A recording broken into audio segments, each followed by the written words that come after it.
hear them? Some voices are never silent. Whispers don't always come from the living. Bedtime. When I was a kid, I thought I was just imagining things, but the older I get, the more I'm convinced it really happened. And I haven't slept with the lights off since that night. They say fear of the dark is just for children, that you grow out of it. But what if something real is waiting in that dark? This story is based on a true memory one I tried to bury since I was a child. But memories don't sleep, and every time I close my eyes, it quietly surfaces again. Part 1. The beginning bedtime is supposed to be a happy event for a tired child. For me it was terrifying. While some children might complain about being put to bed before they have finished watching a film or playing their favorite video game, when I was a child, nighttime was something to truly fear. Somewhere in the back of my mind it still is. As someone who is trained in the sciences, I cannot prove that what happened to me was objectively real, but I can swear that what I experienced was genuine horror. A fear which in my life, I'm glad to say, has never been equaled. I will relate it to you all now as best I can, make of it what you will, but I'll be glad to just get it off of my chest. I can't remember exactly when it started, but my apprehension towards falling asleep seemed to correspond with my being moved into a room of my own. I was 8 years old at the time, and until then I had shared a room, quite happily, with my older brother. As is perfectly understandable for a boy 5 years my senior, my brother eventually wished for a room of his own, and as a result, I was given the room at the back of the house. It was a small, narrow, yet oddly elongated room, large enough for a bed and a couple of chest of drawers, but not much else. I couldn't really complain because, even at that age, I understood that we did not have a large house, and I had no real cause to be disappointed, as my family was both loving and caring. It was a happy childhood. During the day, a solitary window looked out onto our back garden, nothing out of the ordinary, but even during the day, the light which crept into that room seemed almost hesitant.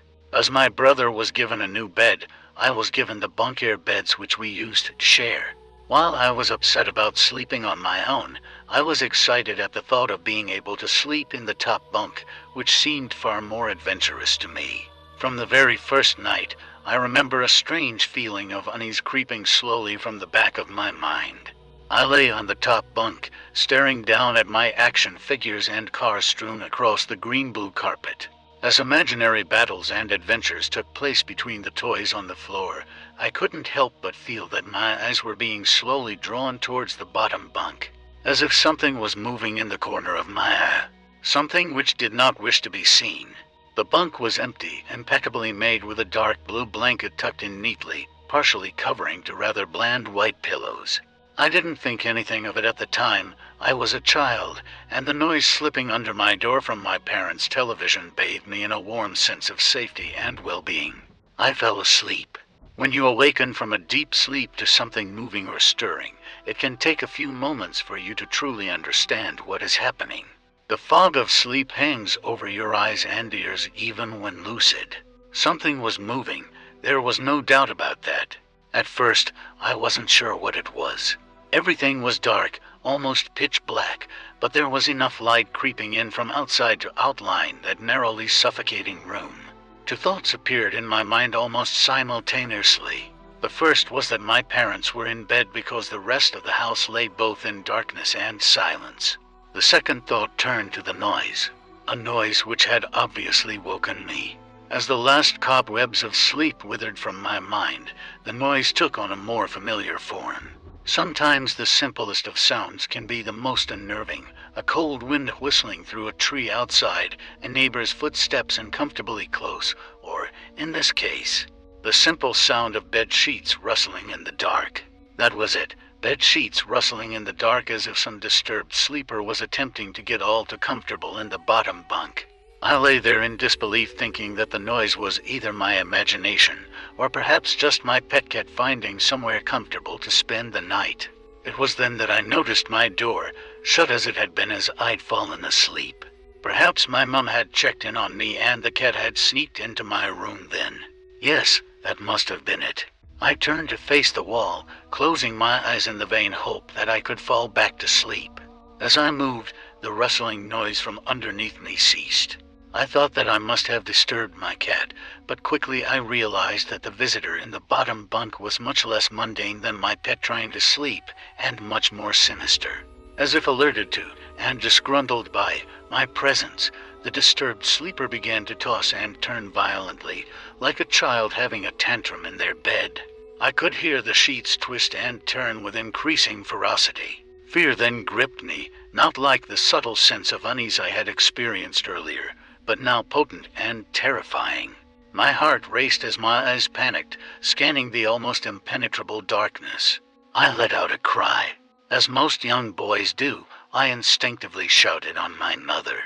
I could hear something stir on the other side of the house, but as I began to breathe a sigh of relief that my parents were coming to save me, the bunk bed suddenly started to shake violently as if gripped by an earthquake, scraping against the wall.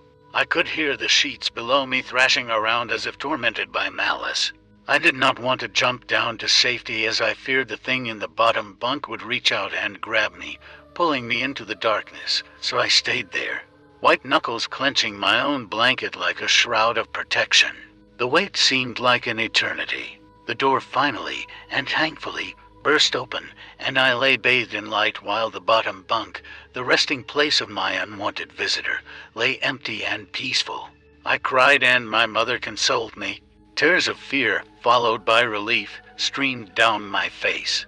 Yet, through all of the horror and relief, I did not tell her why I was so upset. I cannot explain it, but it was as though whatever had been in that bunk would return if I even so much as spoke of it, or uttered a single syllable of its existence.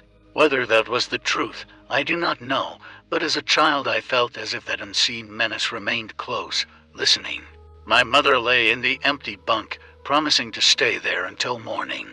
Eventually my anxiety diminished. Tiredness pushed me back towards sleep, but I remained restless, waking several times momentarily to the sound of rustling bed sheets. I remember the next day wanting to go anywhere, be anywhere, but in that narrow, suffocating room.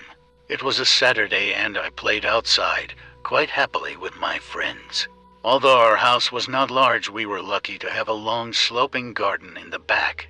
We played there often, as much of it was overgrown and we could hide in the bushes, climb in the huge sycamore tree which towered above all else, and easily imagine ourselves in the throes of a grand adventure, in some untamed exotic land. As fun as it all was, occasionally Maya would turn to that small window, ordinary, slight, and innocuous. But for me, that thin boundary was a looking glass into a strange, cold pocket of dread. Outside, the lush green surroundings of our garden filled with the smiling faces of my friends could not extinguish the creeping feeling clawing its way up my spine, each hair standing on end. The feeling of something in that room, watching me play, waiting for the night when I would be alone, eagerly filled with hate. It may sound strange to you, but by the time my parents ushered me back into that room for the night, I said nothing.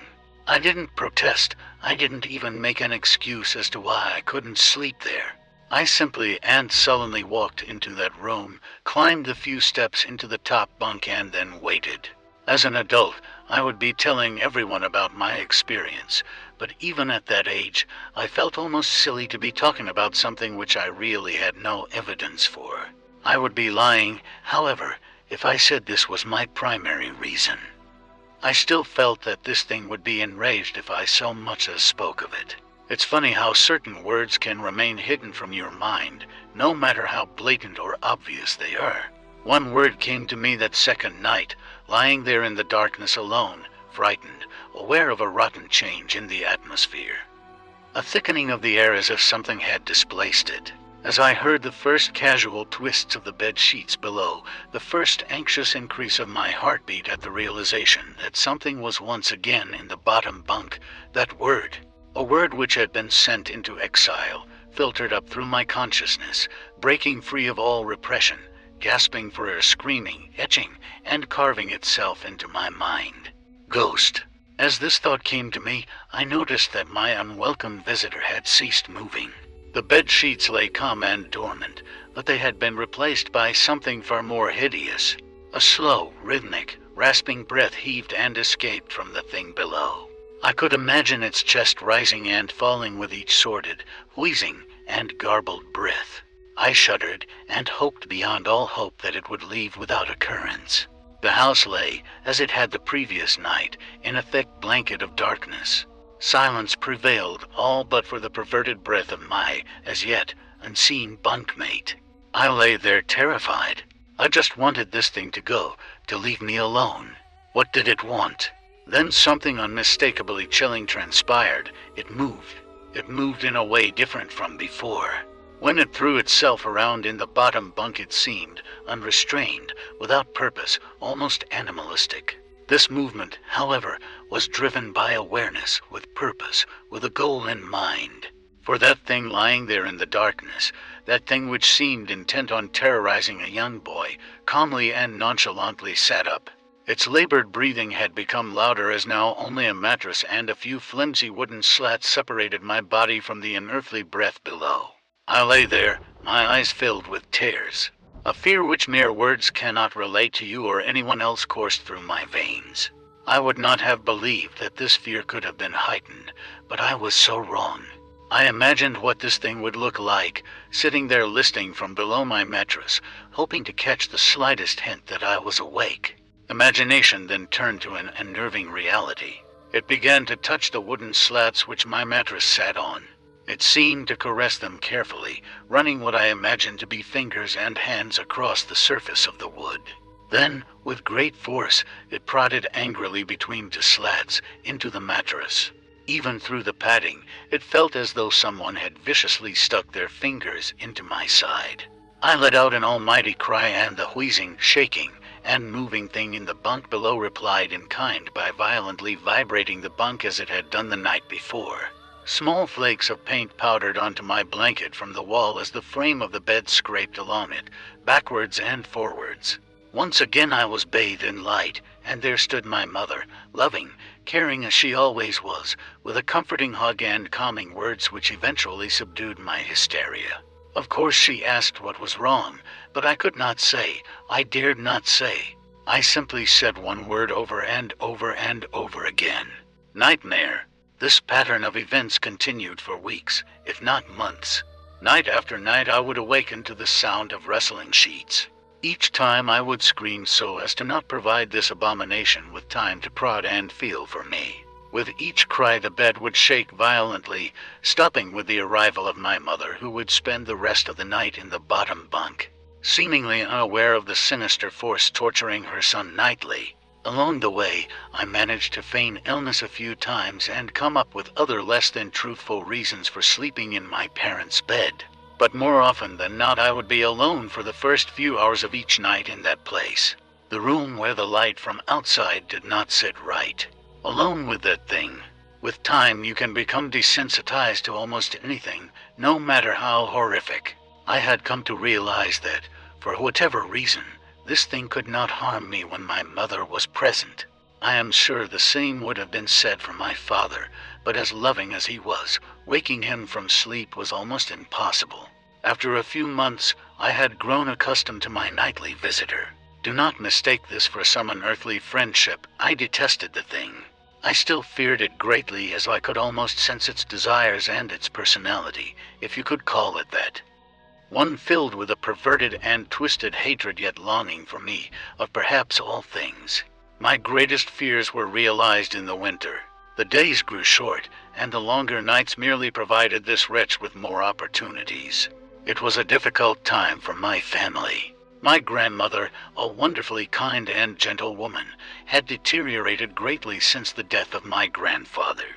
My mother was trying her best to keep her in the community as long as possible. However, dementia is a cruel and degenerative illness, robbing a person of their memories one day at a time. Soon she recognized none of us, and it became clear that she would need to be moved from her house to a nursing home. Before she could be moved, my grandmother had a particularly difficult few nights, and my mother decided that she would stay with her. As much as I loved my grandmother and felt nothing but anguish at her illness, to this day I feel guilty that my first thoughts were not of her. but of what my nightly visitor may do should it become aware of my mother's absence. Her presence being the one thing which I was sure was protecting me from the full horror of this thing's reach. I rushed home from school that day and immediately wrenched the bed sheets and mattress from the lower bunk, removing all of the slats and placing an old desk, a chest of drawers, and some chairs which we kept in a cupboard where the bottom bunk used to be. I told my father I was making an office which he found adorable, but I would be damned if I'd give that thing a place to sleep for one more night. As darkness approached, I lay there knowing my mother was not in the house. I did not know what to do. My only impulse was to sneak into her jewelry box and take a small family crucifix which I had seen there before. While my family was not very religious, at that age I still believed in God and hoped that somehow this would protect me. Although fearful and anxious, while gripping the crucifix under my pillow tightly in one hand, sleep eventually came, and as I drifted off to dream, I hoped that I would awaken in the morning without incidents. Unfortunately, that night was the most terrifying of all. I woke gradually. The room was once again dark. As my eyes adjusted, I could gradually make out the window and the door and the walls, some toys on a shelf, and even to this day, I shudder to think of it, for there was no noise, no rustling of sheets, no movement at all. The room felt lifeless, yet not empty. The nightly visitor, that unwelcome, wheezing, hate-filled thing which had terrorized me night after night, was not in the bottom bunk, it was in my bed. I opened my mouth to scream, but nothing came out. Utter terror had shaken the very sound from my voice. I lay motionless. If I could not scream, I did not want to let it know I was awake. I had not yet seen it, I could only feel it.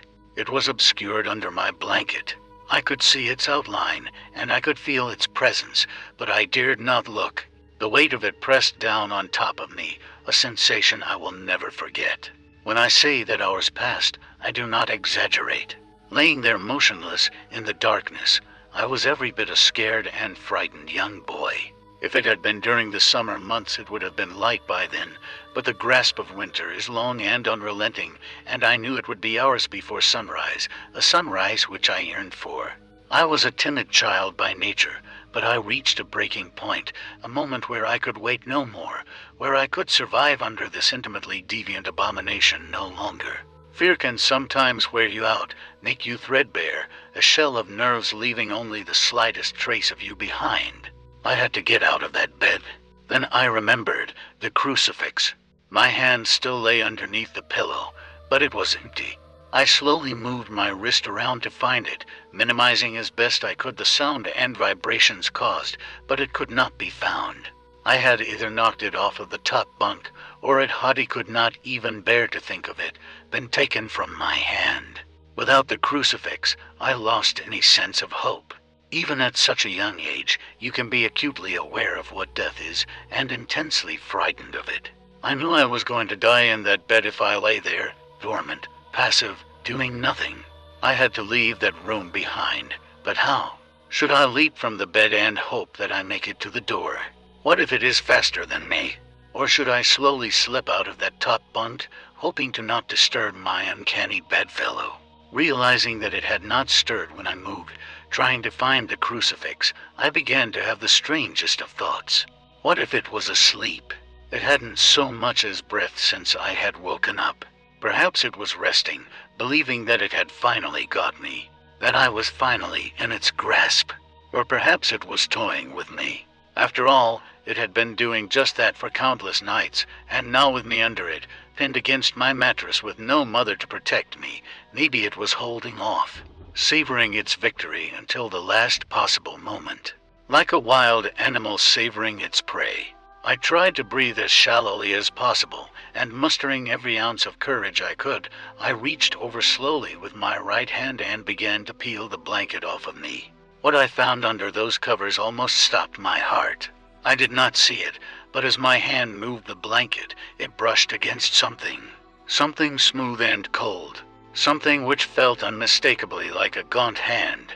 I held my breath in terror as I was sure it must now have known that I was awake. Nothing. It did not stir. It felt dead. After a few moments, I placed my hand carefully further down the blanket and felt a thin, poorly formed forearm. My confidence and almost twisted sense of curiosity grew as I moved down further to a disproportionately larger bicep muscle. The arm was outstretched, lying across my chest, with the hand resting on my left shoulder as if it had grabbed me in my sleep. I realized that I would have to move this cadaverous appendage if I even so much as hoped to escape its grasp. For some reason, the feeling of torn, ragged clothing on the shoulder of this nighttime invader stopped me in my tracks.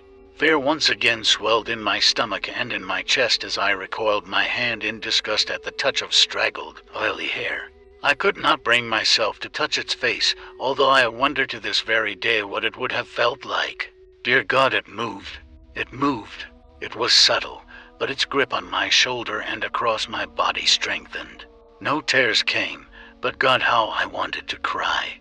As its hand and arm slowly coiled around me, my right leg brushed along the cool wall which the bed lay against.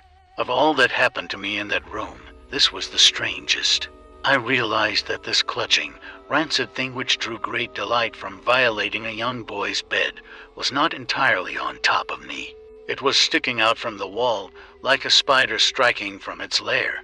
Suddenly its grip moved from a slow tightening to a sudden squeeze. It pulled and clawed at my clothes as if frightened that the opportunity would soon pass. I fought against it, but its emaciated arm was too strong for me. Its head rose up, writhing and contorting under the blanket. I now realized where it was taking me, into the wall.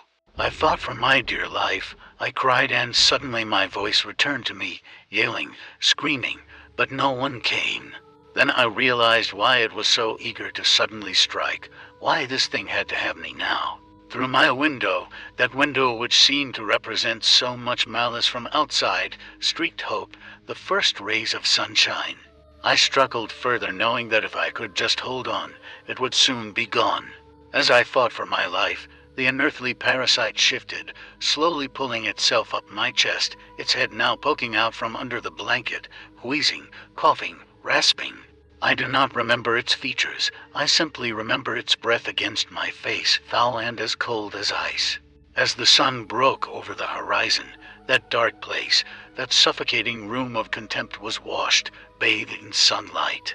I passed out as its scrawny fingers encircled my neck, squeezing the very life from me. I awoke to my father offering to make me some breakfast, a wonderful sight indeed. I had survived the most horrible experience of my life until then, and now. I moved the bed away from the wall, leaving behind the furniture I had believed would stop that thing from taking a bed. Little did I think that it would try to take me.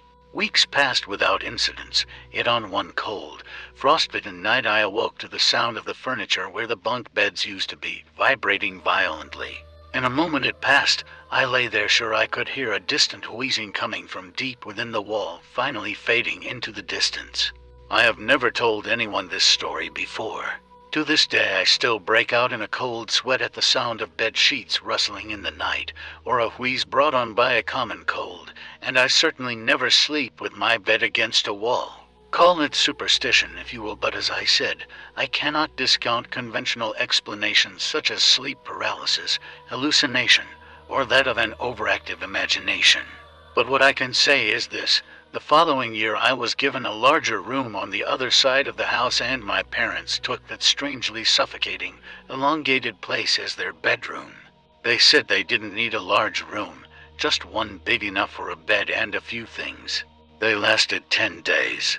We moved on the 11th. Part 2. After writing my account of an horrific experience I had as an 8-year-old child, many have encouraged me to speak about the aftermath. I've been hesitant to do so as I have felt unsettled since I broke my silence. Sleep has not come easy to me these last few nights.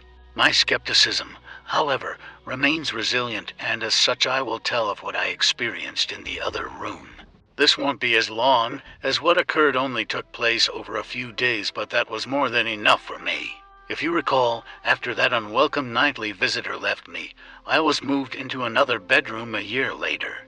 This room was much larger than the previous one and had a warm and welcoming atmosphere to it. Some places feel bad. The room before felt foul, but this one did not. Thankfully, I was given a normal bed. The previous one was taken apart and thrown out, a welcome sight, I might add. I loved my new room. I enjoyed the space for all of my toys. I was happy that the place was large enough to have my friends drop by, but most of all, I was relieved to just be out of that uneasy, foreboding part of the house. On the first night, I slept more soundly than I had done for a long, long time. Of course, I still moved my bed several feet from the wall. I told my mother that I and my friends liked to use the gap between the bed and wall as a hiding place when we were playing. I awoke the next day feeling refreshed and relaxed. As I lay there watching some of my favorite cartoons on a small portable television, I noticed something odd. An old dark brown armchair, which had always been there, sat at the foot of my bed, large and looming. It was frayed and worn, having been given to us as part of a suite by my cousin, but it had been used many times even by then. The chair itself was not unusual, but what unsettled me was that I could have sworn that before I had went to sleep, the chair had been facing away from the bed. Now, in the cold light of day, the chair was facing me. I assumed one of my parents had moved it while I slept, probably looking for something which had been left there before we switched rooms. The second night was not as restful. It was around 11 p.m. and I could hear my parents' television from the other side of the house. The room was largely in darkness, the only illumination an orange hue drifting through my window from the street lights outside. I lay there content, until I heard something quiet, yet unmistakable. At first I thought it was the sound of my own breath exhaling and inhaling as I rested, but when I stopped for a moment, the quiet, almost inaudible sound of someone else in the room breathing in and out did not cease. It continued, rhythmically and without pause. I lay there in the darkness, but while I was still recovering from the terror instilled in me from my experiences in my previous bedroom, I was not entirely afraid.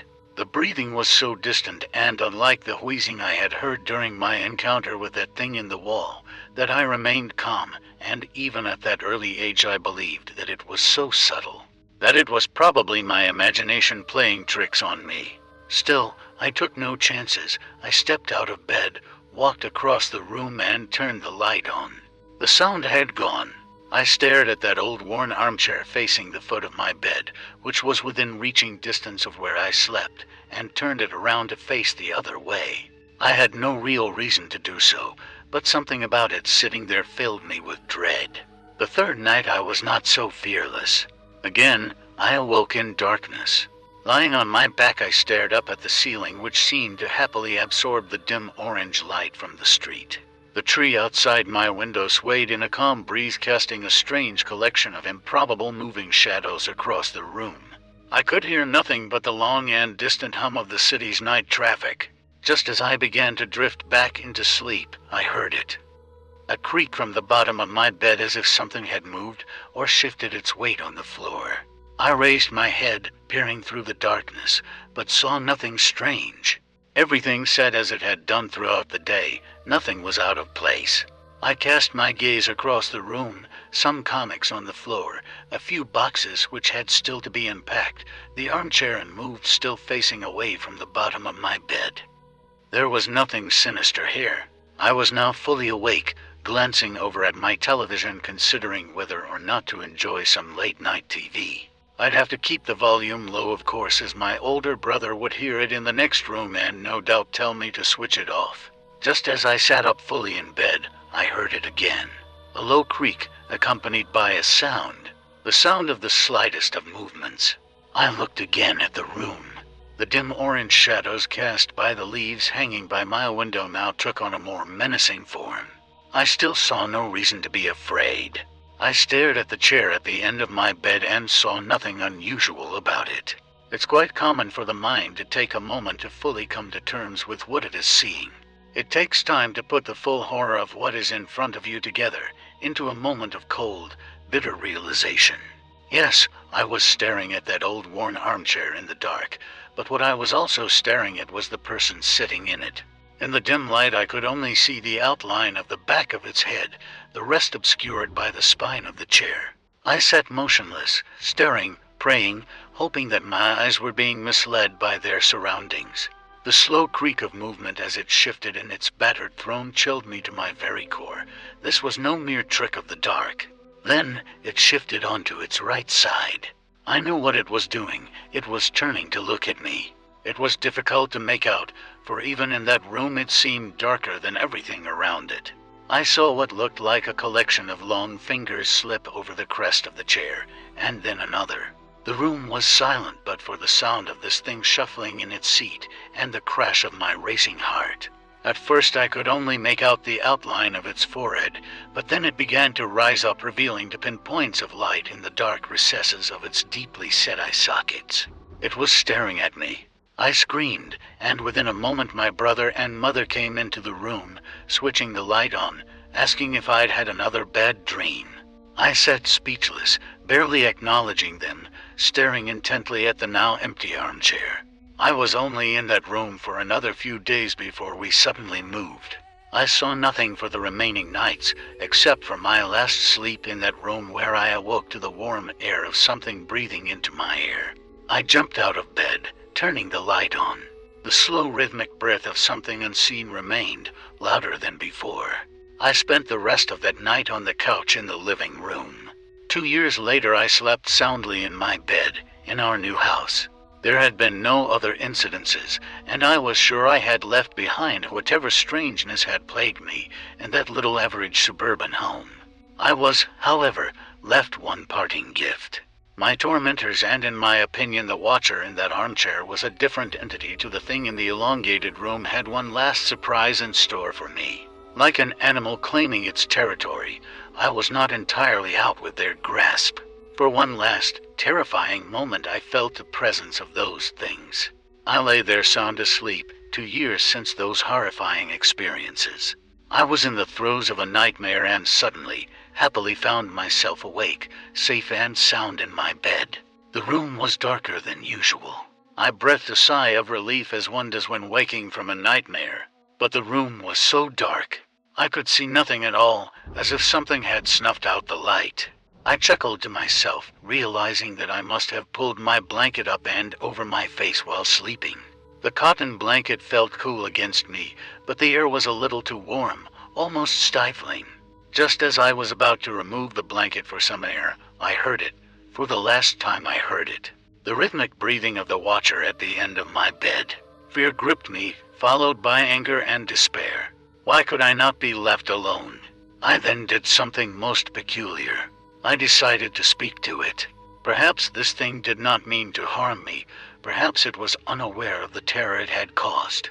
Surely a young boy deserved some mercy. As the breathing grew louder and closer, I began to cry. I could feel its presence on the other side of the blanket, its breath hanging over me like a stagnant wind. Through the tears I uttered to words which surely would put an end to all of this. Please stop. The breathing began to change. It became more animated, quicker somehow. I could hear something shuffling next to me, standing close by. The breathing then moved, first back to the foot of my bed, and then slowly across the room, through the door, into the hallway, and then gone. Half crying, half elated, I lay in the still darkness, my face still covered by the blanket. You may consider this a victory of some sort, but I do not. If those things were real, I knew now beyond a shadow of a doubt that their intentions were not misconstrued. They were twisted, filled with malice. I would normally never use such a word to describe anything, but it's as close to evil as I hope I ever come. How do I know that? I'll tell you how. Moments after that thing seemed to have left the house, something pressed forcefully down on top of me, pushing the blanket with great strength against my face. I could feel a large hand with long, thin fingers wrapping the covers around my skull, its nails imprinted upon me like razor-sharp ridges. I managed to slide down into the gap between the bed and the wall, quickly making my escape, clambering and screaming out of my room, waking my family. Make no mistake, that thing in the darkness tried to smother me to death. Part 3. My fears realized a few days ago I submitted to nightmarish accounts from my childhood. Perhaps you best read them to truly comprehend what has befallen me. I had been compelled to silence, gripped by the irrational fear that somehow, even after all of these years, should I speak of it, that those things would seek me out and once again wreak havoc on my life. In the name of science and reason, I confronted those fears and set out to vanquish those tormented memories once and for all by sharing them with others, exposing them for what I believed they were, the delusions of a troubled child. I have held on to my skepticism and rationality for dear life. I have allowed them to define me, but this morning I was presented with verifiable, physical evidence. Evidence of what I do not know, but it cannot be ignored, and it seems strange to me that the last few days have been so tainted by apprehension and misfortune after finally breaking my silence, that I can no longer rely upon entirely conventional explanations. In the wake of sharing those traumatic experiences I had as a child, I have been plagued by an overwhelming sense of unease. Initially, I attributed this to the fear I had experienced in simply recounting and reliving those terrible events in my mind. But as the days passed, it felt like so much more. A feeling of impending doom consumed my every thought. While sleep came to me, rest did not. Each morning I awoke, my nerves on edge, as if deprived of sleep for an age. Nothing overtly frightening happened during the first few nights. No visitation, no unwelcome bedfellows, no wheezing breaths reaching out from deep within my bedroom walls. But I had that distantly familiar feeling of not being alone. Do not misunderstand. I did not sense someone in the room with me. I did not hear, smell, or feel anything remotely supernatural. But throughout my days and nights I have sensed something subtle, almost on the periphery of my awareness, the feeling that something is on its way, something is coming, like the first few stagnant blasts of air from a subway tunnel, heralding the arrival of a lurching, unstoppable monstrosity, surprising, yet expected. My sense of unease grew with each passing day, pushing its way under my skin, deep into my mind like some form of cancerous infection. I tried to focus my attention on various writing projects in a vain attempt to fill my mind up to the brim with other thoughts, hopefully leaving no room for those contaminated memories. But those thoughts came to me nonetheless. My anxiety gained momentum until I could think of nothing else. I had to do something. I had studied psychology for years at university. With this I knew that anxiety is often the result of a loss of control, and that one of the most effective ways to combat it is to empower oneself. This is what I intended to do. Call it foolhardy, but I was going to go back to that place, that house where those terrible events took place. I was going to confront those memories and expose them for what they were, nonsense. It was an hour's drive to my old home, but it was one filled with elation. I was confident, at ease, happy. I was in control now, and nothing was going to get in my way from showing that the place I had feared my entire life was nothing but an average, humdrum, harmless little suburban house. Gleefully negotiating the country roads and then motorway, finally I made it to the city. Gradually the streets began to take on a familiar appearance. Memories of playing in that neighborhood came flooding back to me. A play park with my favorite slide, an ash pitch where we used to play football. My schoolyard filled with hide and seek and friendships long since abandoned, but never forgotten. My mind wandered through those memories like a prodigal son walking home. Wandered so much so that before I realized it, I was pulling into the street where I had once lived. The road was long and disappeared far into the distance, finally entering into a sharp, blind turn. It was an old neighborhood, and had been planned and built long before the advent of the car. This was evident by the narrowness of its roads, creating a strangely claustrophobic feeling, as if the houses on each side rose up, leering at passers-by. I slowed my speed and cast my eye over each house that I passed. It was a uniform place, with every house looking not dissimilar. My heart suddenly began to beat faster as a cold chill crawled up my spine. There it was. There was the house.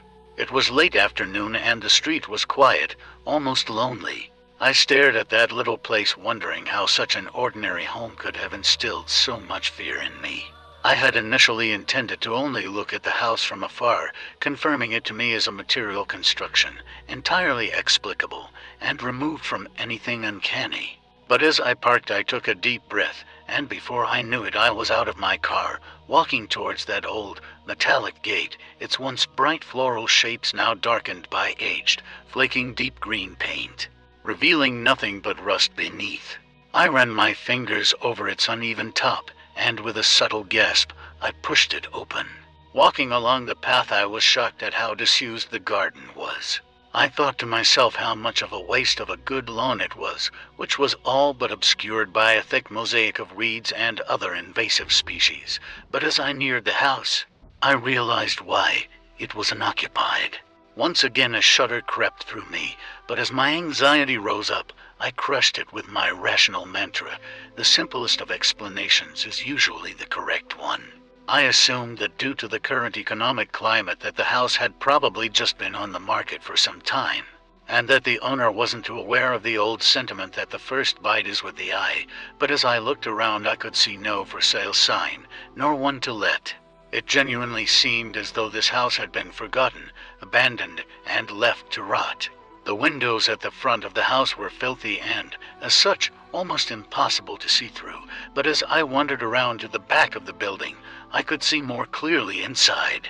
I would have imagined that a house such as this one would be empty, but on the contrary, it was entirely occupied by the trappings of a modern life. I could see a television sitting in the living room corner, a coffee table with magazines strewn across it, various pieces of furniture sitting as if ready to be used, and a couple of coffee cups sitting on the windowsill still full, covered in mold.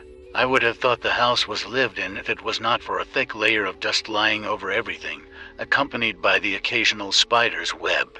It seemed as though the most recent occupants had left in a hurry and never returned. Clambering through a sea of waist-high grass and bushes, I eventually arrived at that innocuous little window at the back of the house. The very sight of it frightened me, but this was mere memory and not the strange feeling of being watched from within as I had experienced as a child. Peering in, the room looked eerily familiar. I suppose there is little that can be done with a room so small, so oddly narrow, but through the dirt-covered glass the room looked almost unchanged from when I had slept in it. A bed, a set of drawers, and what looked like an assortment of toys on the floor. A profound sense of anger washed over me momentarily, but I shook it quickly from my mind. The room was clearly that of a child's, and the thought of that thing harming another innocent filled me with contempt for such a thought. And within me swelled the desire to protect any child from such an abomination.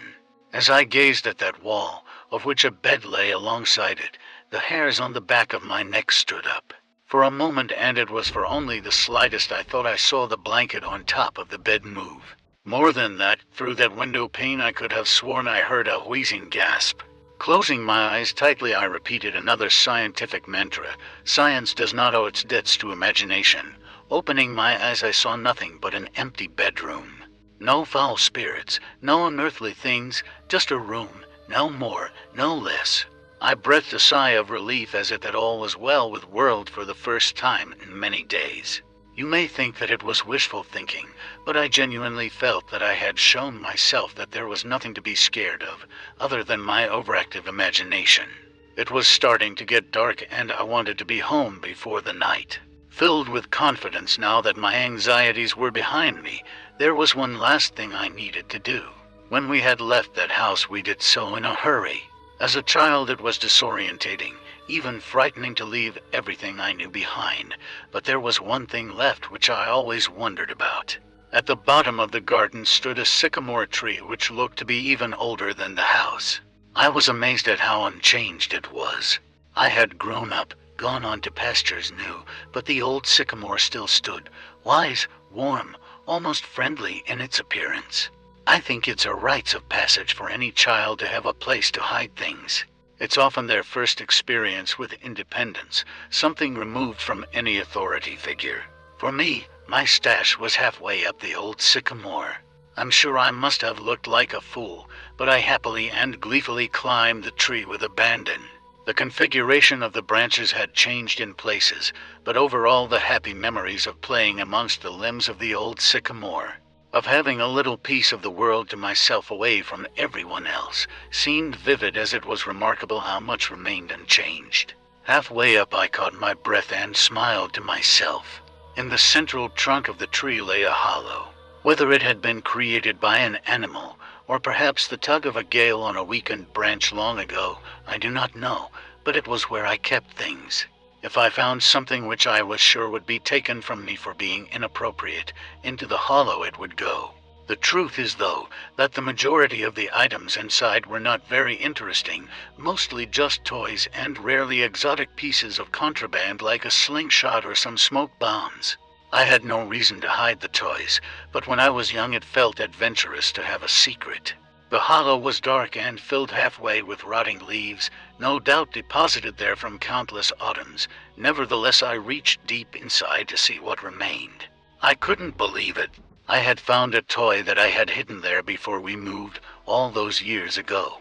I could feel the plastic in my hand, its sharp edges unmistakable. But the leaves and darkness of the hollow obscured its view from me as I struggled to remove it from the thick, wet mixture of rotting leaves and rainwater. It seemed to be caught amongst a collection of small twigs. The reason I was so excited was that I knew when we moved that I had left one of my favorite toys behind. A small plastic First World War British soldier. It may not sound like much, but I had grown up on my family's stories of my grandfather's adventures during both wars, and while he had passed away before I was born, I would often act out exaggerated versions of the stories with this small soldier in the role of the hero, my intrepid grandfather. At the time I thought a hollow the perfect hiding place for a soldier. My delight, however, quickly turned to horror. I felt sick to my stomach, for as I pulled the soldier out, I realized it was not my toy, but something else entirely. Stuffed into the back of the hollow amongst the sludge, and now in my hand, was the skeletal remains of a small animal. The bones crunched together in my grip as the few small flakes of hair and flesh left on it putrefied between my fingers. I almost lost my balance as the rotten and potent smell of death escaped through my moist grasp, invading my senses. I climbed back down carefully, dejected. There was nothing else in the hollow. My toy was gone, probably taken by another child during the subsequent years. What remained of the poor animal, I buried under some loose earth in the garden. I left that place immediately. Despite my unfortunate encounter in the hollow, I still felt empowered. That I had actually plucked up the courage to revisit that place, to see how ordinary it really was, made me feel in control once more of my faculties. I did not at that time require anything other than a conventional explanation. I said goodbye to the old neighborhood, to that bad memory once and for all, and began to make my way home. By the time I had driven onto the motorway, something had begun to filter through from the back of my subconscious. At first I disregarded it, dismissing it as my imagination, but as the sun shone its last end below the horizon, I sensed the growing of a compulsion in me, an idea which seemed to have been born and nurtured for no good reason. No rationale, no sound causal footing, but one which had to be followed. At all cost I must get home. I increased my speed, zipping sporadically between the slower cars on the motorway, looking in the rear-view mirror, keeping an eye on what might be following. I had to get home. Again, I drove faster, constantly looking behind as if racing some unseen pursuer, 70, 80, 100 miles per hour. I tore along the road, I beeped, I yelled. The sweat lashed off of me. What was happening to me? Please, just let me go home. White-knuckled, I finally made it off of the motorway and onto the country roads which would lead directly to my town. The roads were narrow and wound around the now bleak and ominous countryside. Darkness seemed to blanket the road in front of me. I turned my full beam on and breathed a sigh of relief to see a bright light again, even if artificial.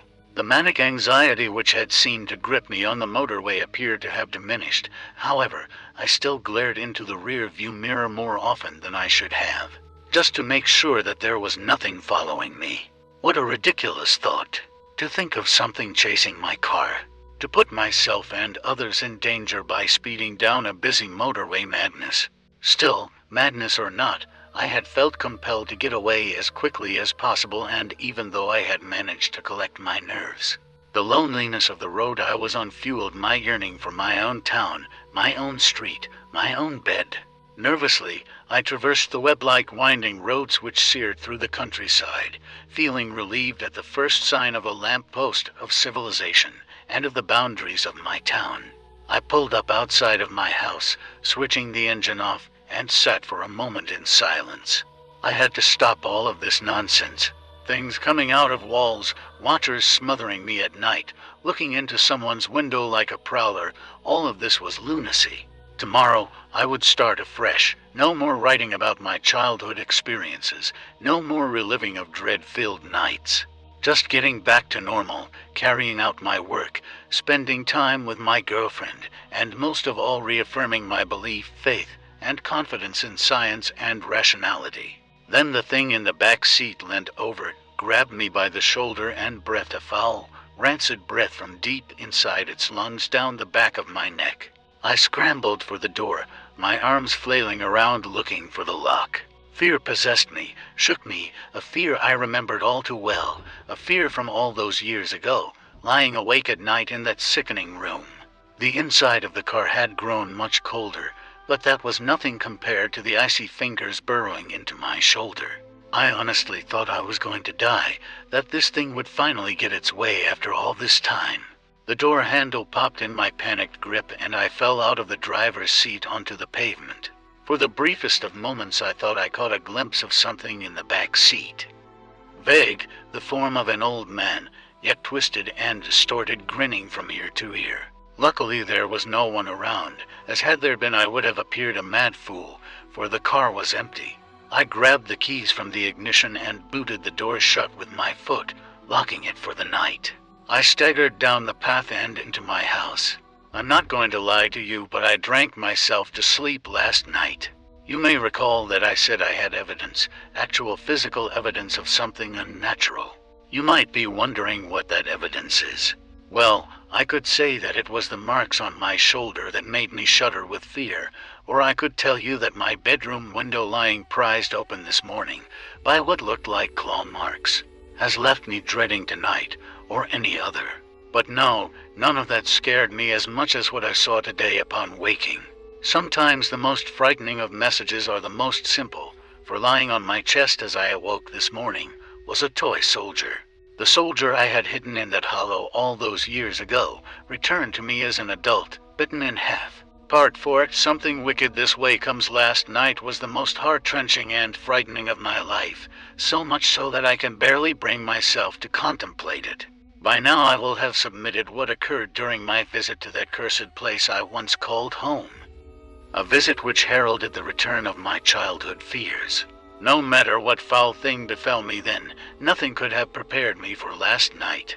After waking up to the chilling sight of that toy soldier, bitten in half, I found that the window to my bedroom was slightly ajar. On closer inspection it looked entirely as if the window had been prized open from outside.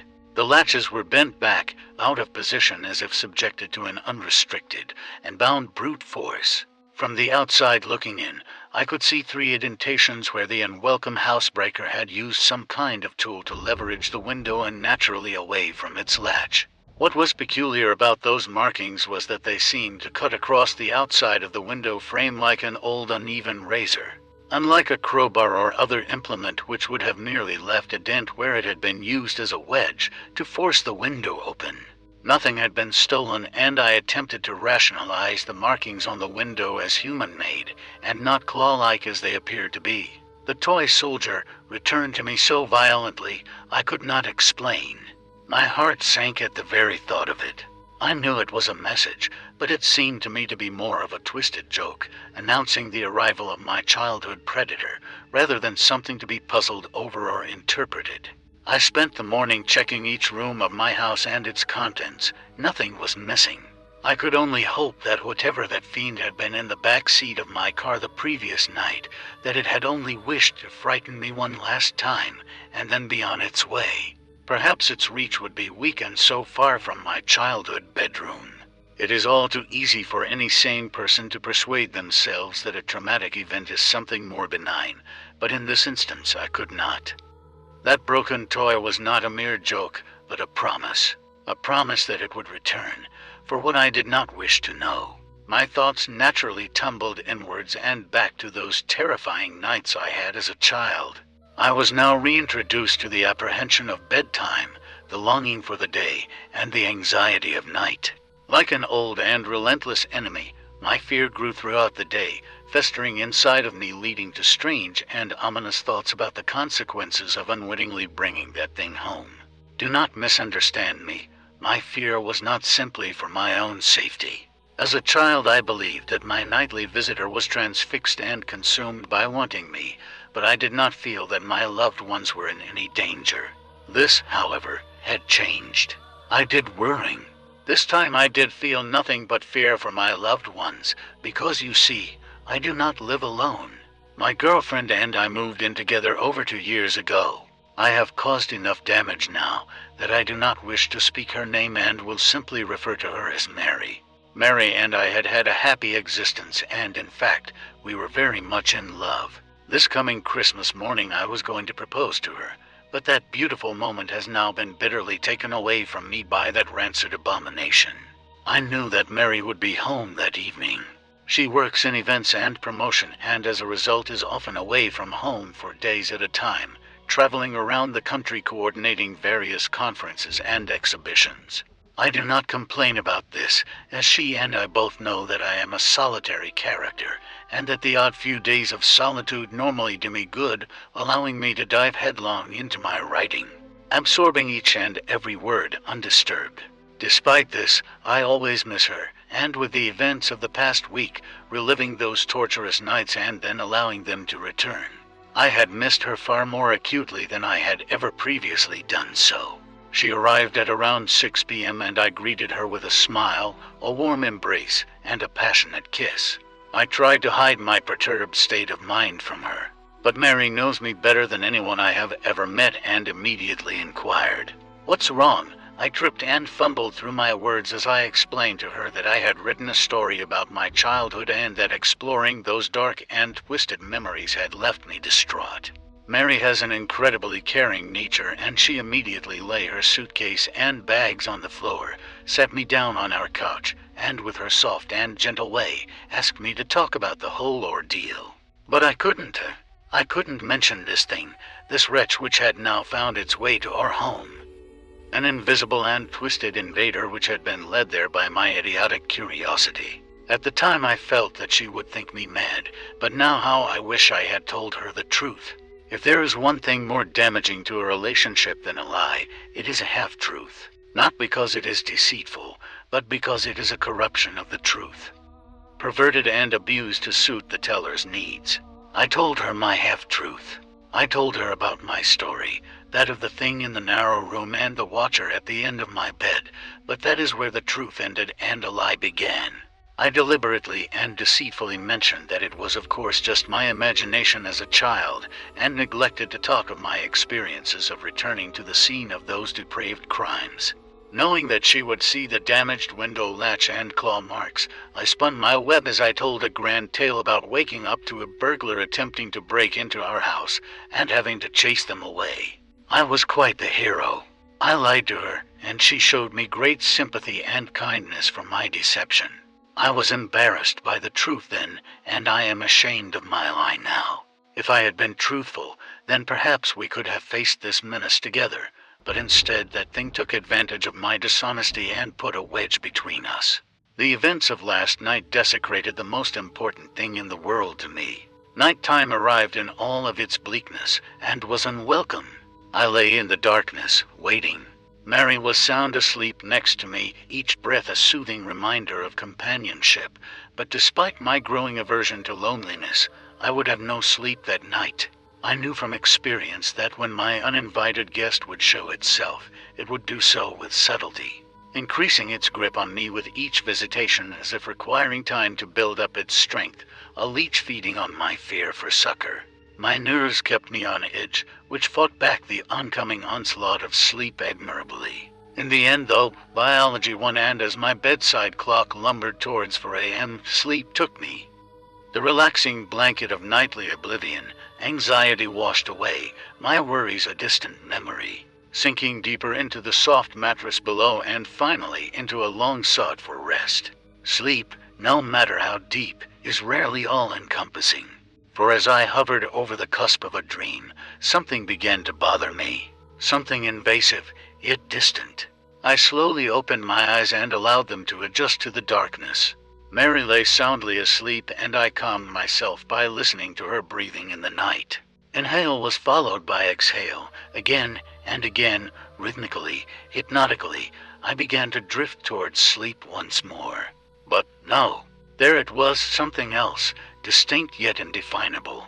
It was distant, out of the way, almost obscured or smothered as if coming from behind something. I strained my ears in an attempt to define it, but it was all too quiet. I remained in the bed for several more minutes, but with each passing second that almost inaudible sound grated on me like broken glass on a raw nerve. Sleep was now abandoned, and with much frustration I decided to reluctantly investigate the source of the noise. I sat up in the bed and listened intently. It was unlike any other sound I had ever heard.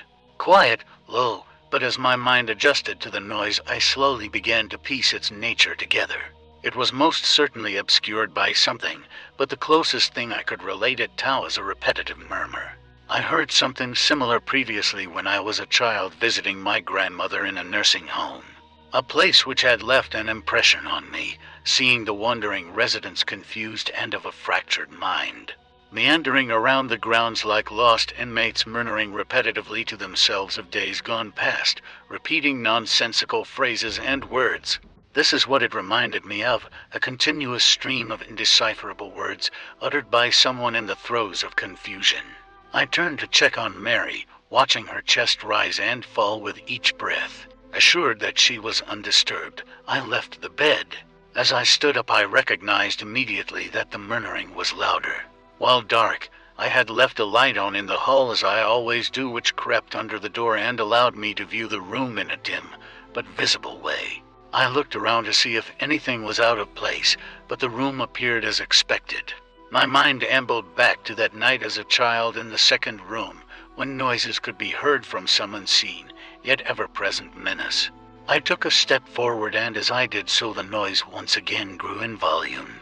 While I was still at a loss in deciphering the words, I could now hear the character of the voice. It was old, scratched by age, with a harsh, guttural undertone to it. The words were being repeated at a frantic pace and seemed anxious, yet muffled by some unknown barrier.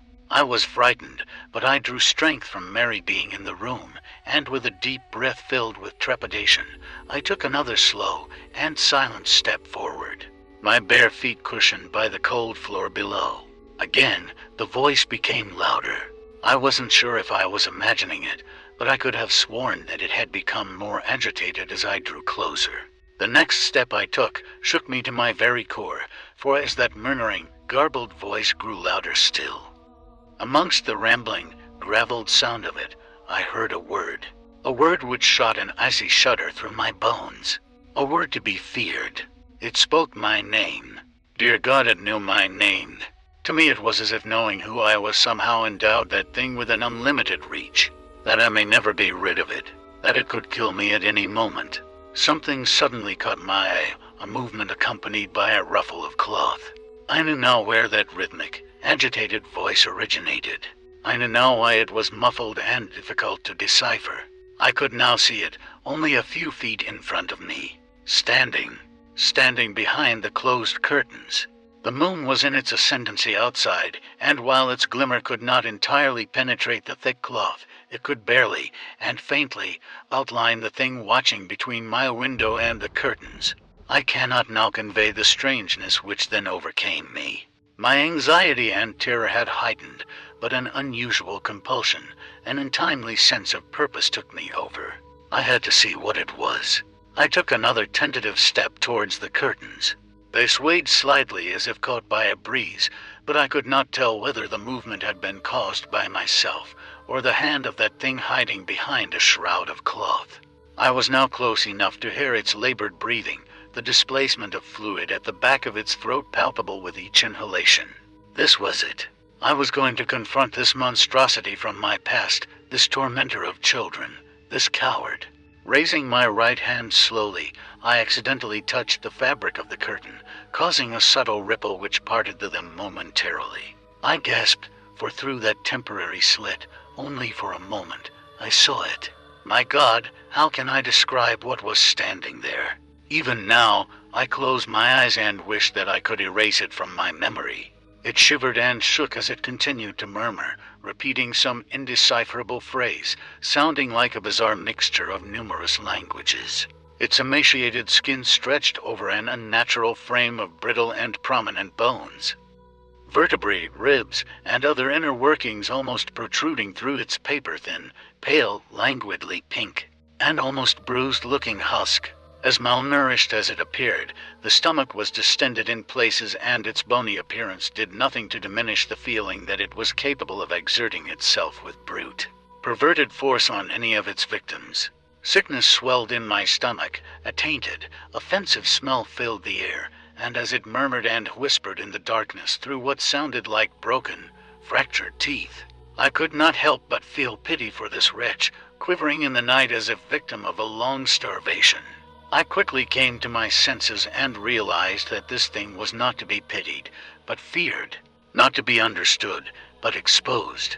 It was not shivering because it was cold. It was shaking with excitement, like a drug addict anticipating their next dose. Standing there contemplating what I had just seen between the curtains, I once again prepared myself to remove its shrouded, clothed protection and to reveal it for what it was. A cold-hearted vandal, a prowler of the worst kind, a deviant festering in its own delectation.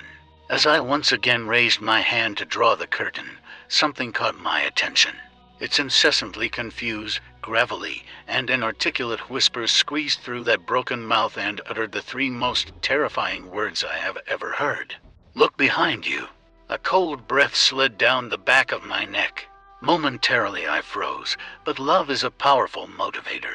Had I been on my own, fear would have taken me, shaking any possibility of resistance from my mind.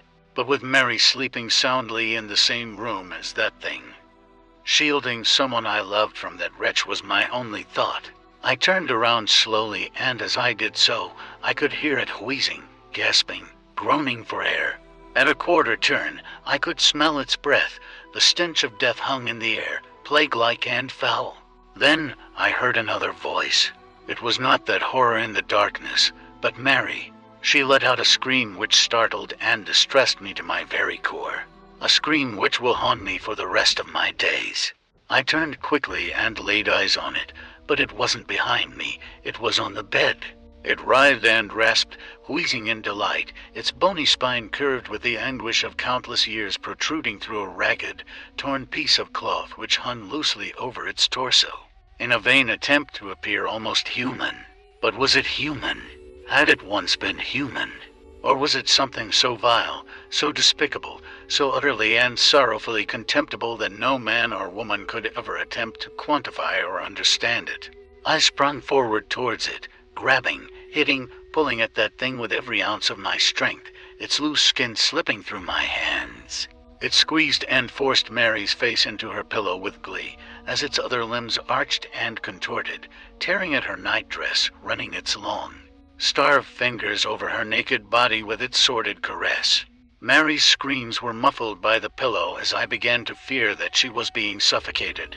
I shouted, I yelled, I pleaded with that thing to leave her alone, to take me, to do anything it wanted, but that only served to animate the fiend to even greater depths of depravity. It was hurting her, cutting her, my beautiful Mary.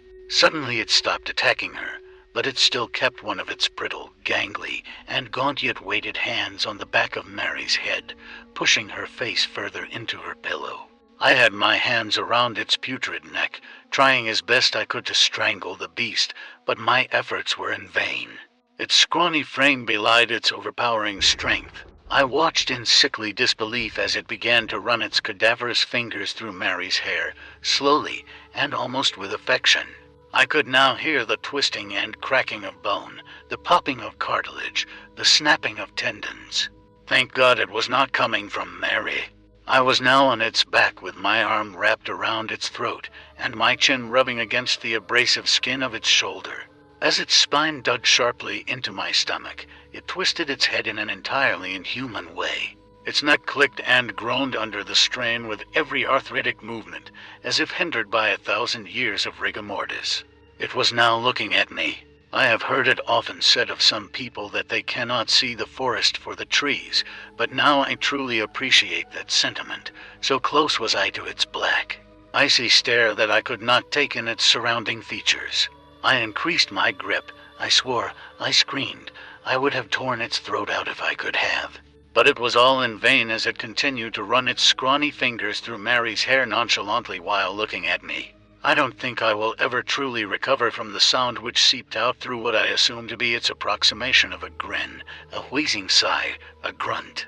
Something which sounded very close to a sinister, otherworldly laugh. As its face touched mine, its eyes stared deep into me. Not even my reflection was returned, to looking glasses into a sanctuary for the dark, devoid of light, happiness, and love.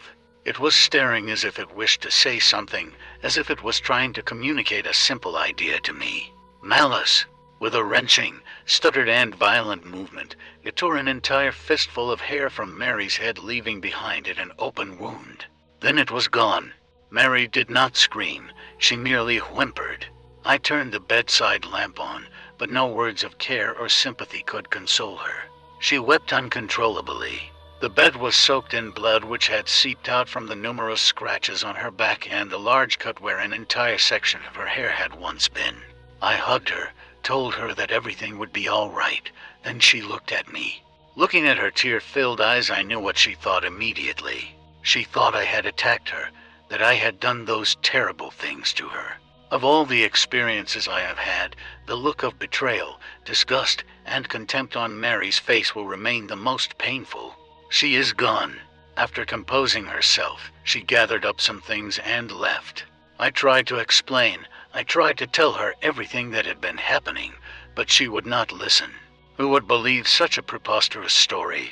She simply said that she would not call the police, but that if I ever attempted to contact her, she would do just that. To her, I was the aggressor, not that thing. As she left, she turned to look at me one last time and then burst into tears. I know now that I have lost her forever. The woman I love more than anything on this earth thinks I am a violently hideous human being. If only she could understand that whatever did this, that it was not human, and if it ever was, it had long since abandoned that nature. It was 5 a.m. when Mary left me. It's 9 a.m. now. I am sitting here in the cold light of day at my kitchen table, writing this so that there is some record of what has transpired, so that people know, so that Mary knows, that whatever happens, that whatever occurs from here on in, that it was that despicable creature from my childhood, from that cursed narrow room all those years ago which rained this misery down upon me, upon us. I must now dispense with the sentiment. I could easily sit here mourning the loss of my relationship with Mary, or I could allow myself to be overcome with fear, to do nothing. But that simply will not do. I can hear the laughter of my neighbor's children outside. At different stages in my life, I remember that same feeling of joy and happiness from something as simple as playing with friends, or climbing a tree, or kissing the woman you love, or even drifting off to sleep at bedtime to dream of what could be in the safety of a happy family home. Memories, only memories fear I will never experience that happiness again. This thing has broken me, but I am resolute.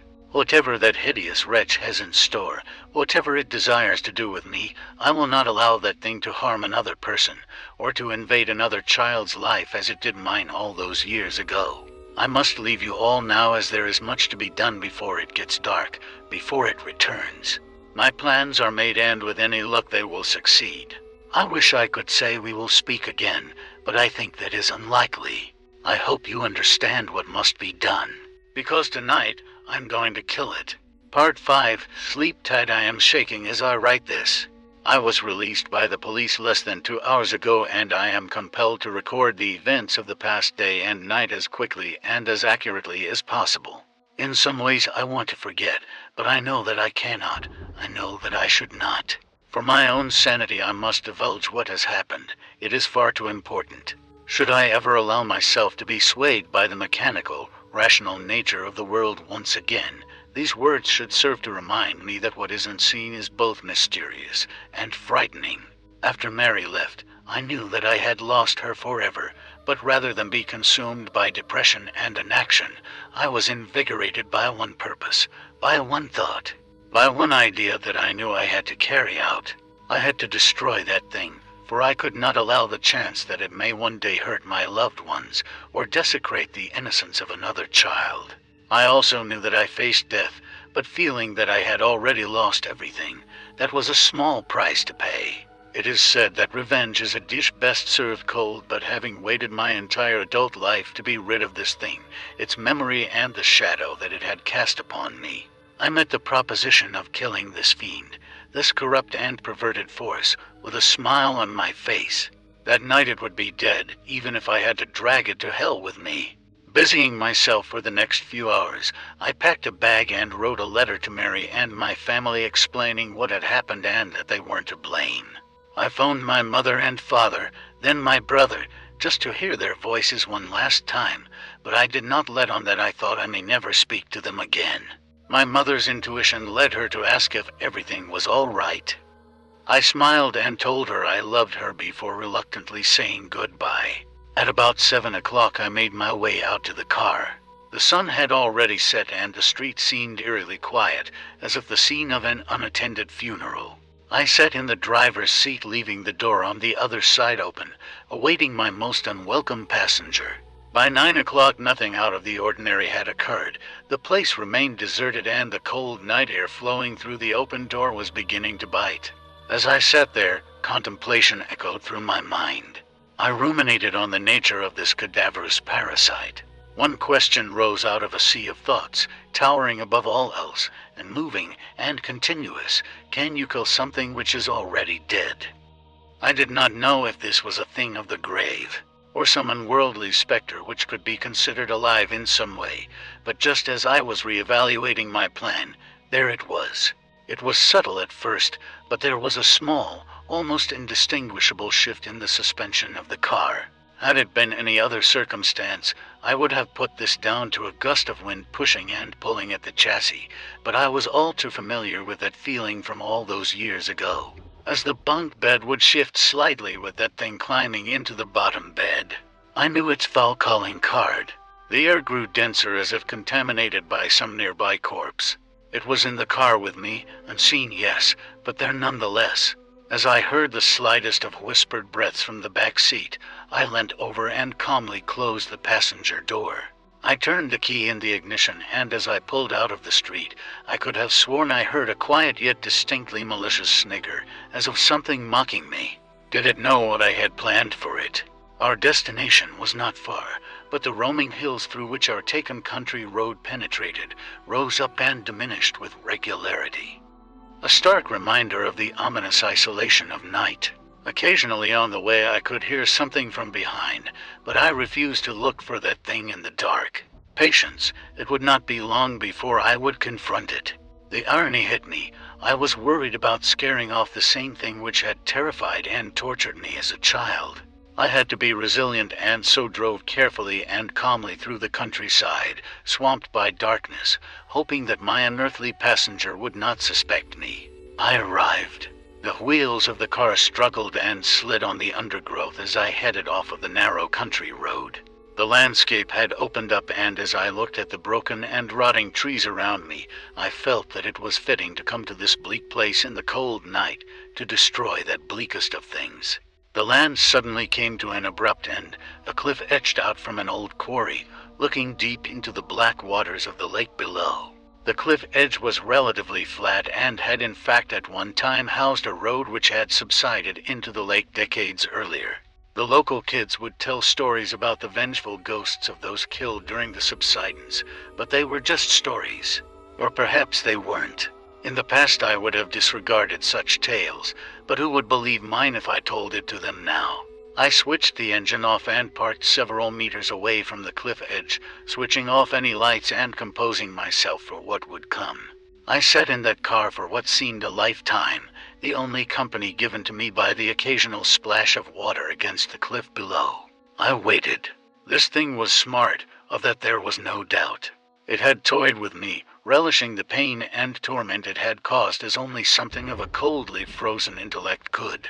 For this reason I knew it would suspect me, and perhaps even flee if I brought the car too close to the cliff's edge. I had to wait for it to attack, let it feed, let it revel and gorge itself on me. Perhaps then it would not notice as I slowly plunged the car into that dark, icy water below. I was going to drown the bastard.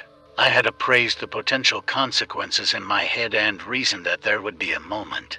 A singular moment where I would have a slim opportunity to escape from the car just before it reached the edge. Mary and I used to go there occasionally, a place to be together away from everything else, and it did not look nearly as stark during a summer's day. I therefore had the place in mind and knew it well. The drop was at least 30 feet to the depths below, and I did not want to be in that car as it hit the water, nor trapped inside with that abomination. I waited. Then I heard it. Slowly at first, and then increasing in rate and volume, a rasping, wheezing breath from behind. Strangely, it sounded more labored than before. Each breath a struggle, filled with fluid, rotten and decayed. A shiver ran up my spine. A rank, foul smell began to fill the air. The breath drew closer from behind. My heart began to race, beating hard and fast as I looked up and saw the windscreen begin to ice up from inside. I could see my breath, a natural thing indeed, but what was unnatural was the breath visibly moving across my face from the side. I turned slowly. I wanted to cry. I wanted to leave, run into the night, but I had to stay. I could not allow it to escape. It was sitting in the passenger seat. I was staring at it, and it at me. Hunched over, covered by darkness, contorted, gaunt, hands seized as if fighting rigor mortis, it slowly moved towards me. One bony leg cracked and groaned as it slid over my lap and onto the other side. Oh God, it was sitting on me. It pulled itself in close to me, and through a shard of light provided by the moon, I saw its face. Skin hung from its jagged features. Glassy eyes stared deep into me as its grin spread up through its face, unnaturally wide as the result of its half-rotten flesh, exposing the rotten muscles, broken teeth and sinews of its rancid smile beneath. Pulling closer, it opened its mouth, revealing a wet and putrid tongue which could be seen through part of its missing jaw. Wheezing, breathing heavily, a foul stench which stung my eyes and filled my mouth elicited a response from me as I retched, my body attempting to expel its poisonous fumes. And as I did so, it stopped for a moment, and then cackled to itself, happy, content. Staring into its icy cold eyes, it yet gave the impression of an afflicted and increasingly weak old man. It was still incredibly strong, but it seemed as though it had lost some of its potency. Perhaps leaving that elongated room had somehow affected it. Its long protruding fingers caressed my face, and then, as a show of intent, it stuck one of them deep into my shoulder. I screamed as it bent and twisted inside of me, the rotting fiend moving its finger to cause the maximum amount of damage and pain that it could. As it did so, its other hand slid down against my body. It touched me. It was time. With my free arm I turned on the ignition, and though my shoulder was still pinned to the seat, I managed to fight through the pain, put the car into gear, and took off as fast as I could. The creature flailed and screamed. It attempted to climb over me into the back seat, but I held on with all of my strength, the thoughts of what it did to Mary enough to fuel my rage. We raced towards the edge of the cliff, and I eyed the driver's door frantically. As we neared our icy plunge, I screamed in anger at its festering, rancid face and pushed it off of me. It scrambled into the back seat for dear life as I scrambled for mine by unlocking the car door. It was too late. The car careered over the cliff face, and before I knew it, we hit the dark water, splitting the black glass-like surface with tremendous force. I should have died then, but an airbag took the brunt of my impact, although I still managed to scrape my head across the door frame. Dazed, I looked around. The sound that I heard coming from that thing was malformed yet familiar. The squeal of some demonic child soon gave way to the anguish and rage of an ancient intelligence which knew that it faced almost certain death. The water was frozen and poured in through the now twisted open car door with such force that it winded me. I gasped for air as my unwilling prey now did. It writhed and twisted as it looked for an exit. Spying the open door, it pulled itself through the water towards me. I curled up my fist and smashed it into that thing's face. Pieces of rotten flesh flaked off under the impact as a dark black liquid oozed from the resulting wound. Again it attempted to get past me, and I knew that to keep it in that car long enough to drown, that I would have to die with it. I felt numb as the frozen water slipped over my chin. My heart struggled against the cold, and with a sudden surge I was submerged and had breathed my last. I held my breath, but only to compose and ready myself for an icy, suffocating death. I hoped that it would not be painful. My thoughts returned to Mary and my family. All-consuming sense of sadness and despair overwhelmed me, but as I struggled with that thing trying to get past me and through the door, grabbing and flailing with its arms, I looked down and saw it. Its leg was trapped between the dashboard and floor of the car by the impact of the fall, and although it could move, it could not leave. I turned immediately for the door. I could barely see but a foot in front of me in that black water, but there was enough moonlight to light my way. Just as I got to the door, the wretch grabbed hold of me and pulled me back to it. It had given up all hope of escaping, but it wanted to drown me with it.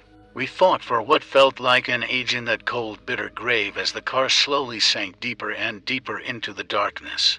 I could now feel my body pleading with me to take a breath, to exhale my last gasp of air and then inhale the frozen water. I am happy to say that I used my wits to get out of such a horrible fate. Orientating my body, I pushed my feet against the dashboard with enough force to at last escape its slippery grasp. I do not remember much else, bar the anguished and hate-filled scream that my tormentor let out as I left it to die at the bottom of that icy lake. I found myself walking through the wilderness, cold, wet, but alive. The wound in my shoulder slowed me down, but I kept the bleeding at bay by applying pressure to it with my other hand. It took me 2 hours to walk home, and I am amazed that I did not collapse from exhaustion or hypothermia. When I saw the familiar side of the street that I live on, I was filled with a sense of accomplishment, a sense of pride and triumph. I had beaten that thing once and for all.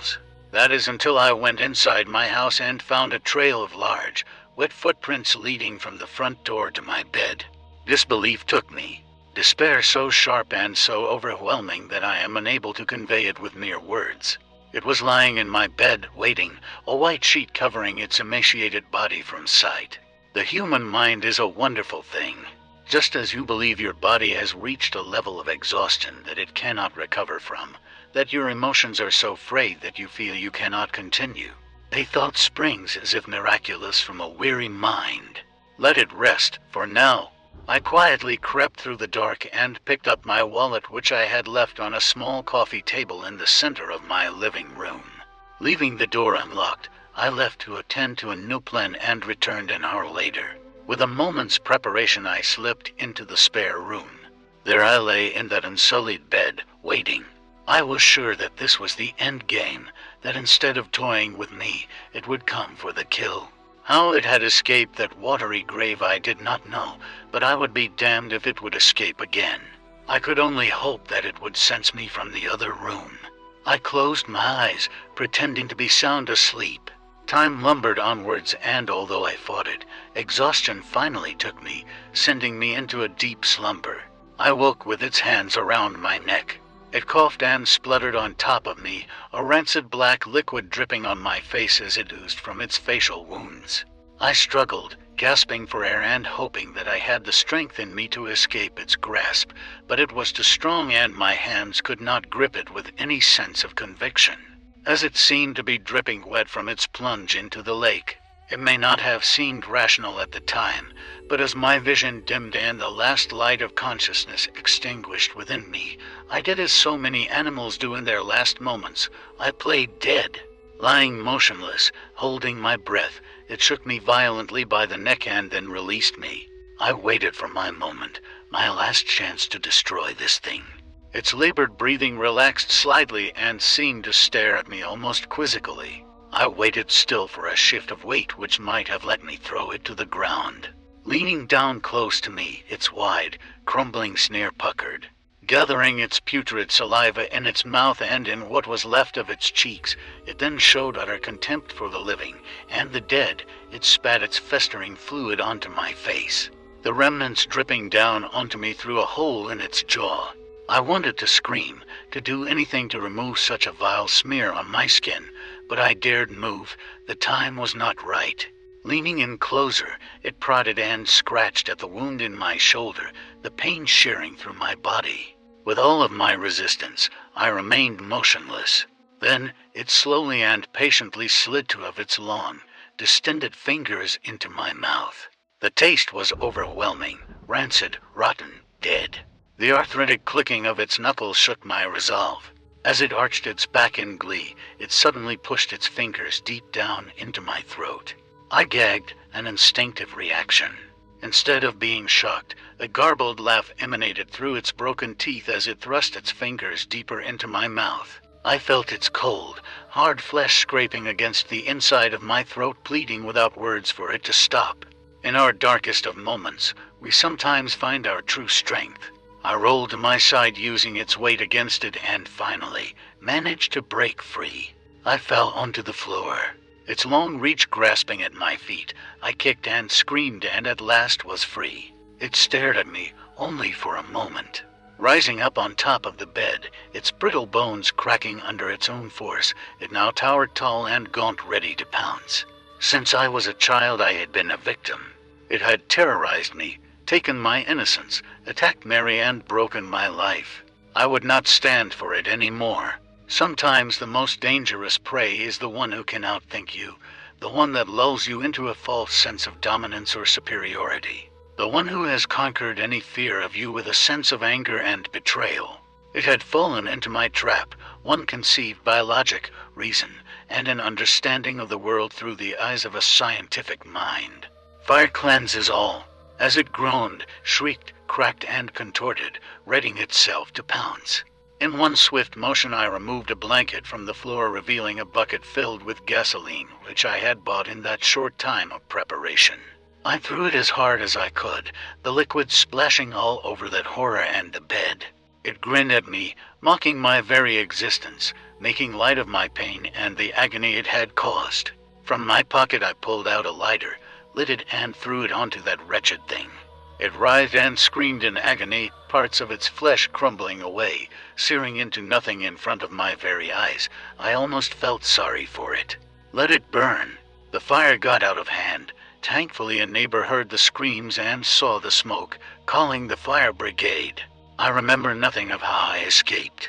I spent several hours in hospital being treated for light smoke inhalation and painful burns to my hands. It still hurts as I type, but as with many superficial wounds, they will heal. Perhaps there will be a few scars, but I can live with that. The police arrested me shortly afterwards, believing me a murderer. They suspect that I killed someone in that fire and find it entirely suspicious that I have a deep wound in my shoulder and scratches over my body. I've been told not to stray far in case they wish to ask me further questions, but they can ask away. I doubt they'll believe my answers. They found no remains, nor any evidence that someone else was there, bar a strange outline of a figure etched deep into the bed and wall. It looked as though whatever had been there attempted an escape, but I do not think it accomplished this. A weight has now been lifted from my shoulders, one which I now realize was always there, since I was a child. In fact, I believe that thing had an effect on me even from distance, and now that it is gone, I feel whole again. I am devastated that I've lost Mary, and my house can be written off, as I'll probably be charged with arson after they realize I started the fire, which means I can kiss goodbye to any insurance claim.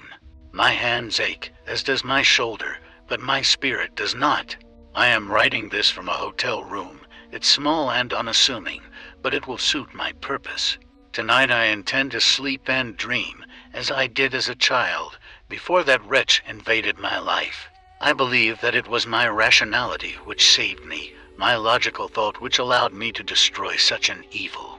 But I will never escape the conclusion that there is much more to life beyond the veil, out there in the darkness. It is a world I have seen, and do not care to revisit, But tonight I will rest, and tomorrow I will build my life again with the confidence that my unwelcome guest is gone forever. I can feel it. I know it. It will take time for me to adjust, and perhaps my mind will play a trick or two along the way. It is difficult to abandon the paranoia of a lifetime. I must learn to accept my safety once again. I refuse to be looking over my shoulder for the rest of my days, but I will always be cautious, as I was when I was in the hospital this morning lying on a bed in a quiet ward. I thought I felt the bed shake for the briefest of moments, but I know that it was just my imagination. I am glad I have written down my experiences. It has illuminated much about myself to me, and most importantly, should anyone ever, God forbid, find themselves in a similar situation, then maybe you will know what to do. Now, it is bedtime, and I must rest, for I have never known a weariness such as this. Good night, and sleep tight.